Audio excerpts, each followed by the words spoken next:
do Santo Rosário, Mãe admirável, Mãe do Santuário, o mundo sem fé na dor se consome, ajuda esse mundo com o terço dos homens,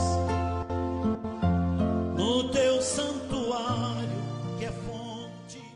Nesse quinto mistério vamos pedir a Deus e a Nossa Senhora Aparecida e a Santa Luzia que leve essa oração aos pés do Senhor Jesus Cristo, que nós fortaleça cada vez mais nesse quinto mistério, que chega até os pés do Senhor Jesus, com honra e glória.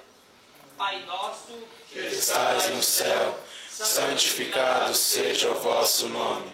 Venha a nós o vosso reino. Seja feita a vossa vontade, assim na terra como no céu. O pão nosso de cada dia nos dai hoje. Perdoai as nossas ofensas, assim como nós perdoamos a quem nos tem ofendido.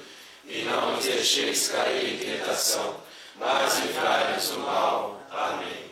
Ave Maria, cheia de graça, o Senhor é convosco. Bendita sois vós entre as mulheres, bendito é o fruto do vosso ventre, Jesus. Santa Maria, Mãe de Deus, rogai por nós, pecadores, agora e na hora de nossa morte. Amém.